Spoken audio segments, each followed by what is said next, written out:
नमस्कार दोस्तों, जय माँ गायत्री।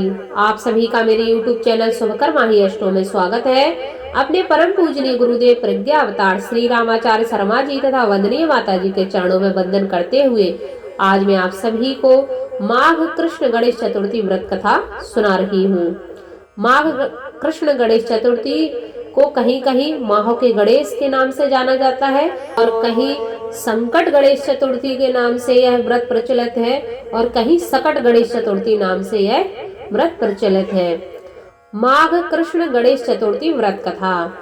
पार्वती जी ने पूछा कि हे वत्स, माघ महीने में किस गणेश जी की पूजा करनी चाहिए तथा इसका क्या नाम है। उस दिन पूजन में किस वस्तु का नैवेद्य अर्पित करना चाहिए और क्या आहार ग्रहण करना चाहिए, इसे आप सविस्तार बतलाने की कृपा करें। गणेश जी ने कहा कि हे माता, माघ में भालचंद्र नामक गणेश जी की पूजा करनी चाहिए। इनका पूजन षोडोपचार विधि से करना चाहिए। हे माता पार्वती, इस दिन तिल के 10 लड्डू बना ले, 5 लड्डू देवता को चढ़ावे और शेष 5 ब्राह्मण को दान दे देवे। ब्राह्मण की पूजा भक्ति पूर्वक करके उन्हें दक्षिणा देने के बाद उन 5 लड्डुओं को उन्हें प्रदान कर दें। हे देवी, तिल के 10 लड्डुओं का स्वयं आहार करें। इस संबंध में मैं आपको राजा हरिश्चंद्र का वृतांत सुनाता हूँ। सतयुग में हरिश्चंद्र नामक एक प्रतापी राजा हुए थे। वे क्षत्रिय धर्म में पतु, सरल स्वभाव, सत्यनिष्ठ और विद्वान ब्राह्मणों के पूजक थे। हे देवी, उनके शासन काल में अधर्म नाम की कोई वस्तु नहीं थी। उनके राज्य में कोई अपाहिज, दरिद्र या दुखी नहीं था। सभी लोग आदि व्याधि से रहित एवं दीर्घायु होते थे। उन्हीं के राज्य में एक ऋषि शर्मा नामक तपस्वी ब्राह्मण रहते थे। एक पुत्र की प्राप्ति होने के बाद ही वे स्वर्गवासी हुए। पुत्र का भरण पोषण उनकी पत्नी करने लगी। वह विधवा ब्राह्मणी भिक्षाटन के द्वारा पुत्र का पालन पोषण करती थी। उस ब्राह्मणी ने माघ मास की संकटा चतुर्थी का व्रत किया। वह पतिव्रता ब्राह्मणी गोबर से गणेश जी की प्रतिमा बनाकर सदैव पूजा करती थी। हे पार्वती, भिक्षाटन के द्वारा ही उसने पूर्वोक्त रीति से तिल के 10 लड्डू बनाए। इसी बीच उसका पुत्र गणेश जी की मूर्ति अपने गले में बांधकर स्वेच्छा से खेलने के लिए बाहर चला गया। तब एक नर पिशाच कुम्हार ने उस ब्राह्मणी के 5 वर्षीय बालक को जबरन पकड़कर अपने आवा में छोड़कर मिट्टी के बर्तनों को पकाने के लिए उसमें आग लगा दी। इधर उसकी माता अपने बच्चे को ढूंढने लगी। उसे ना पाकर वह बड़ी व्याकुल हुई। वह ब्राह्मणी बिलख बिलख कर रोने लगी। गणेश जी से प्रार्थना करने लगी, हे गणेश जी, विशाल शरीर वाले, हे सूर्य नारायण की लाली के सदृश कांतिशाली, हे सुंदर जटा समूह को धारण करने वाले, आप इस दुखनी की रक्षा कीजिए। हे गजानन, हे 4 भुजाधारी, हे मस्तक में चंद्रमा को धारण करने वाले, हे विनायक, हे अनाथों के नाथ, हे वरदायक, मैं पुत्र के वियोग में व्यथित हूँ, आप मेरी रक्षा करिए। वह ब्राह्मणी इस प्रकार आधी रात तक विलाप करती रही। प्रातः काल होने पर कुम्हार अपने पके हुए बर्तनों को देखने के लिए आया। जब उसने आवा खोला तो देखा उसमें जांघ तक पानी भरा हुआ है। और इससे भी अधिक आश्चर्य उसे जब हुआ कि उसमें बैठे एक बालक को उसने खेलते हुए देखा। ऐसी अद्भुत घटना देखकर वह भयवश कांपने लगा और इस बात की सूचना उसने राज दरबार में दे दी। उसने राज्यसभा में अपने कुकृत्य का वर्णन किया। कुम्हार ने कहा कि हे महाबाहु, हे प्रज्वलित अग्नि के समान तेजवान, हे महाराज हरिश्चंद्र, मैं अपने दुष्कर्म के लिए वध के योग्य हूँ। उसने आगे कहा, हे महाराज, कन्या के विवाह के लिए मैंने कई बार मिट्टी के बर्तन पकाने के लिए आवा लगाया, परंतु मेरे बर्तन कभी नहीं पके और सदैव कच्चे ही रह गए। तब मैंने भयभीत होकर एक तांत्रिक से इसका कारण पूछा।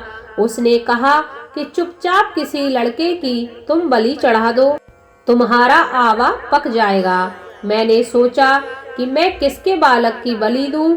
जिसके बालक की बलि दूंगा वह मुझे क्यों जीवित छोड़ेगा। इसी भय से हे महाराज, मैंने दृढ़ निश्चय किया कि इसे ही बैठाकर आग लगा दूंगा। मैंने अपनी पत्नी से परामर्श किया कि ऋषि शर्मा ब्राह्मण मृत हो गए हैं, उनकी विधवा पत्नी भीख मांगकर अपना गुजारा करती है। अरे वह लड़के को लेकर क्या करेगी? मैं यदि उसके पुत्र को बलि दे दूं तो मेरे बर्तन पक जाएंगे। मैं इस जघन्य कर्म को करके रात में निश्चिंत होकर सो गया। प्रातः जब मैंने आवा खोलकर देखा तो क्या देखता हूँ कि उस लड़के को मैं जिस स्थिति में बैठा गया था वह उसी स्थिति में निर्भय भाव से बैठा है और उसमें जांघ तक पानी भरा हुआ है। इस दृश्य को देखकर मैं कांप उठा और इसकी सूचना देने आपके पास आया हूँ। कुम्हार की इस बात को सुनकर राजा बहुत ही विस्मित हुए और उस लड़के को देखने के लिए आए।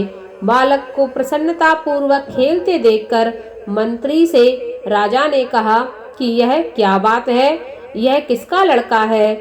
इस बात का पता लगाओ। इस आबे में जांघ तक पानी कहाँ से आया? इसमें कमल के फूल कहाँ से खिल गए? इस दरिद्र कुम्हार के आबे में बैदूर्य मणि के समान हरी हरी दूब कहाँ से उगाई? बालक को ना तो आग की जलन हुई, ना तो इसे भूख प्यास लगी है। यह आबे में भी वैसे ही खेल रहा है मानो अपने घर में खेल रहा हो। राजा इस तरह की बात कह ही रहे थे कि वह ब्राह्मणी वहां बिलखती हुई आ पहुंची। वह कुम्हार को कोसने लगी। जिस प्रकार गाय अपने बछड़े को देखकर रवाती है, ठीक वही अवस्था उस बुढ़िया की थी। वह बुढ़िया बालक को गोद में लेकर प्यार लाड़ करने लगी और कांपती हुई राजा के सामने बैठ गई। राजा हरिश्चंद्र ने पूछा कि हे ब्राह्मणी, इस बालक के ना जलने का क्या कारण है? क्या तू कोई जादू टोना जानती है अथवा तूने कोई धर्माचरण किया है जिसके कारण बच्चे को आंच तक न आई? राजा की बात सुनकर ब्राह्मणी ने कहा, हे महाराज, मैं कोई जादू टोना नहीं जानती हूँ और ना ही कोई धर्माचरण, तपस्या, योग, दान आदि मैं जानती हूँ। हे राजन, मैं तो सिर्फ संकट नाशक गणेश चतुर्थी का व्रत करती हूँ। उसी व्रत के प्रभाव से मेरा पुत्र जीता जागता बच गया। ब्राह्मणी की बात सुनकर राजा ने कहा कि मेरे राज्य में संपूर्ण जनता इस संकट नाशक गणेश चतुर्थी का व्रत करे। इसमें मेरी पूर्ण सम्मति है। राजा ने उसकी परिक्रमा करते हुए कहा, हे पतिव्रते, तू धन्य है। राजा ने संपूर्ण नगरवासियों को गणेश जी का व्रत करने का आदेश दिया। इस आश्चर्यजनक घटना के कारण सभी लोग उस दिन से प्रत्येक मास की गणेश चतुर्थी का व्रत करने लगे। इस व्रत के प्रभाव से ब्राह्मणी ने अपने पुत्र के जीवन को पुनः पाया था।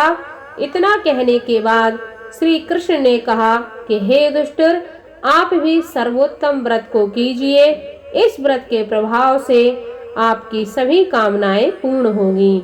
आप मित्रों, पुत्रों, पौत्रों का सुख देने वाले साम्राज्य को प्राप्त करेंगे। हे महाराज, जो लोग इस व्रत को करेंगे उन्हें पूर्ण सफलता मिलेगी। भगवान कृष्ण की बात से युधिष्ठिर बहुत प्रसन्न हुए और माघ कृष्ण गणेश चतुर्थी का व्रत करके निष्कंटक राज्य को भोगने लगे। गणेश चतुर्थी व्रत कथा समाप्त।